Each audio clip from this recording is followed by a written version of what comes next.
Bonjour tout le monde, c'est Cynthia Dulude pour la chaîne de Coin Beauté. Donc aujourd'hui, je vais vous donner quelques astuces si vous avez les cheveux cassants ou secs. Donc avant de commencer, c'est sûr qu'il peut y avoir plusieurs causes à vos cheveux secs ou cassants. Je vais vous donner quelques conseils que vous pouvez faire pour limiter ça.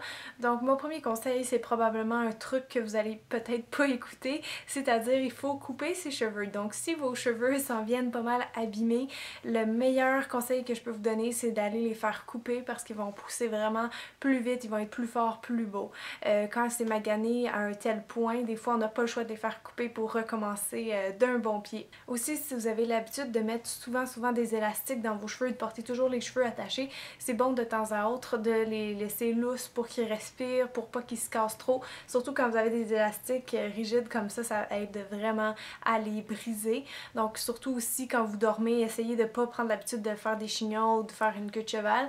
Vous pouvez prendre peut-être des chouchous qui sont plus lousses, qui vont tenir quand même vos cheveux en place, mais qui sont vraiment moins dommageables. Souvent, une autre cause des cheveux secs ou cassants, c'est la température. Donc ça peut être à cause de si vous êtes dans un pays qui fait vraiment souvent froid ou même très chaud. Ça peut être le soleil, le vent, la mer. Il y a plusieurs facteurs qui peuvent briser vos cheveux. Donc c'est sûr que c'est des questions de plage.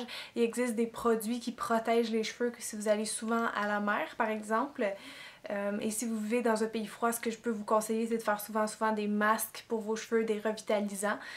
Aussi, en parlant de température, il y a aussi la température des fers à lisser, des fers à friser. Donc tous les appareils chauffants, il faut essayer de les limiter le plus possible. Si vous êtes capable de laisser sécher vos cheveux à l'air naturel, ben ça c'est l'idéal. Donc si vous commencez par faire les choses que je viens de vous dire, vous allez voir déjà une bonne différence. Maintenant, ce que je vous propose, c'est un masque naturel que vous pouvez faire à la maison. Donc je vais parler un peu des ingrédients que vous pouvez prendre dans votre garde-manger qui vont vous aider à avoir des cheveux plus sains, plus forts. Et sinon, ben, si ça vous déplaît, vous, les masques naturels, vous pouvez toujours aller en pharmacie. Vous allez en trouver plusieurs dans plein de marques. Ce qu'il faut, c'est juste regarder les ingrédients parce que des fois, même si c'est écrit nourrissant, par exemple à l'huile d'argan, vous allez voir les ingrédients et comme l'huile d'argan c'est assez dispendieux et plus rare, si vous trouvez un produit à 5$ à l'huile d'argan, vous allez voir que c'est une autre variété qui est beaucoup moins efficace. Donc soyez pas dupes, recherchez les bons produits en pharmacie et allez-y aussi beaucoup avec les conseils que vous avez de vos amis ou les critiques que vous voyez sur internet.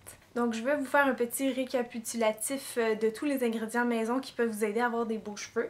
Donc il y a les œufs qui peuvent apporter de la souplesse, qui peuvent nourrir vos cheveux aussi. Il y a le miel qui sert à hydrater les cheveux. Vous avez la mélasse qui aide à les rendre beaucoup plus brillants. Vous avez tous les types d'huile, par exemple l'huile d'olive qui est très connue. Donc l'huile d'olive est riche en vitamines et en plein de bonnes choses pour vos cheveux pour aider à les nourrir, à apporter beaucoup de souplesse, de brillance, d'hydratation. Évidemment, la mayonnaise c'est à base d'œufs, donc ça peut être bon aussi pour donner de la brillance et de la souplesse aux cheveux. Vous avez aussi l'avocat que j'ai pas avec moi qui est très bon pour nourrir profondément les cheveux, qui a aussi de la vitamine E ou A à l'intérieur si je me trompe pas. Et si parfois vous voyez du vinaigre dans des recettes maison, ça c'est pour donner beaucoup de brillance aux cheveux tout simplement. Donc ça c'est les ingrédients les plus communs selon moi. Maintenant je vais vous proposer une recette. Vous allez sûrement en découvrir vous-même des recettes. Si vous combinez les ingrédients que je viens de vous dire, limitez-vous à 3 ingrédients, faites un mélange assez proportionnel, vous allez voir des beaux résultats. La recette que j'ai à vous proposer par contre, ça va vous prendre un œuf. Vous pouvez prendre un œuf complet ou juste le jaune à l'intérieur qui est plus nutritif. Vous allez prendre un demi-avocat. Donc vous avez juste à mélanger l'œuf et l'avocat en purée. Il faut vraiment que ça fasse une belle consistance plutôt liquide. Et vous allez pouvoir rajouter peut-être 2 cuillerées à soupe d'huile d'olive. Donc vous mélangez le tout jusqu'à temps que ce soit bien homogène. Vous allez l'appliquer. Vous pouvez l'appliquer sur vos cheveux secs ou qui sont déjà un peu humides pour que ça aille mieux pour s'étendre. Donc une fois que vous avez réparti ça, surtout sur les pointes, on n'est pas obligé d'en mettre jusqu'en haut, sauf si vous avez le cuir chevelu sec. Mais sinon vous allez en mettre en bas comme ça. Vous allez les enrouler. Vous pouvez prendre de la pellicule plastique. La pellicule plastique va faire comme un petit film de chaleur autour de vos cheveux pour que le produit rentre mieux dans la tige du cheveu. Donc vous allez attendre comme ça peut-être une demi-heure. C'est sûr que le plus longtemps que vous le laissez, le mieux c'est selon moi. Jusqu'à temps que ça durcisse. Ensuite vous allez aller dans la douche et vous allez rincer ça et faire votre shampoing comme à l'habitude. Vous pouvez aussi faire suivre d'un revitalisant bien sûr pour bien enlever les résidus du masque. Donc voilà, j'espère que vous allez avoir beaucoup de succès avec ce masque-là et les conseils que je vous ai donnés. Si vous avez d'autres questions, allez sur le www.coinbeauté.com. Donc merci beaucoup d'avoir été avec nous et à très bientôt!